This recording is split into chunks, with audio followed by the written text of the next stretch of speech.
Hello guys, welcome back to another video, and today I'm going to be reviewing the Oculus Quest 2 1 month later. I also got a new recording setup and a new microphone, so tell me what you think in the comments below if it's better or you want me to go back to the old one. So first up, I'm going to be going over the actual comfort of the headset and my opinions on it.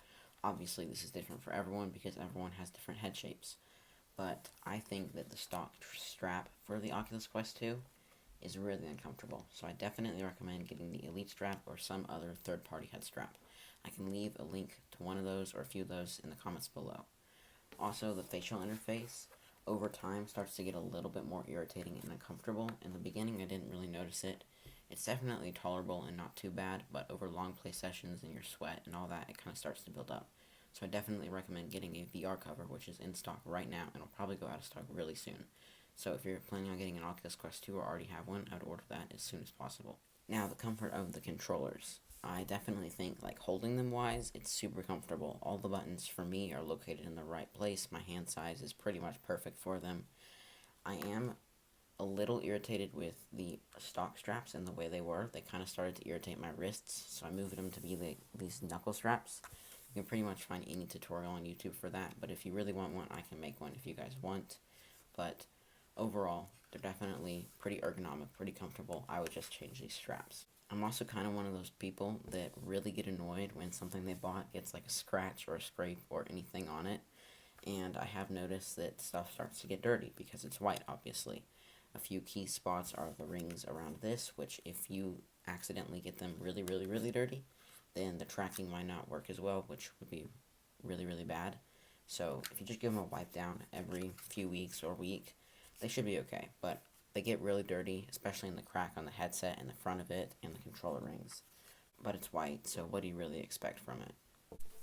I've got two issues with the controllers, which are minor problems, but still, obviously I should go over them. This is a really, really minor problem, but I feel like the grips, or the grip buttons, have lost a little bit of their springiness. They used to be in the beginning like really, really clicky and springy, but now they're kind of softer. I actually kind of like it a little better, but still, I feel like for the longevity, is it going to get worse? I don't know.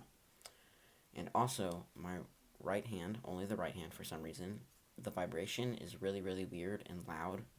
It feels way different. It's a little bit irritating, but overall, they've maintained pretty well. It's only been a month, so I expect a little bit more out of them. But overall, I haven't broken anything. Everything seems to be working fine. I've only had to change the batteries once, and I did that about a week ago, and they're still at like 90%, I think. So the battery life on the controllers are actually really, really, really great. Now, back to the headset. I'm going to be talking about battery life on the actual headset. And obviously when you're buying this, that's something you immediately think about. But in my personal opinion, I would almost never play VR for 2.5 hours. That's a little bit extreme. I could sometimes, but the battery life has not been a problem for me, especially if you're playing lighter games. If you're playing some heavier games, it's probably not going to be as much, but I only play for like an hour here and there and charge in between. So the battery life has not been an issue for me, but it could be an issue for a more hardcore VR user.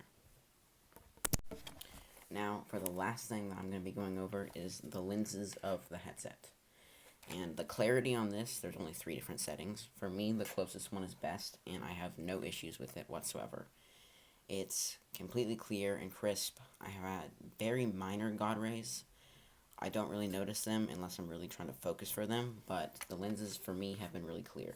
If you've got different eye shapes, eye widths, then it's going to be a little bit different for you, but I also have heard that you can sometimes squeeze it in between the middle of the click, which I kind of just did. So you should be able to get the right eye clarity for pretty much anyone.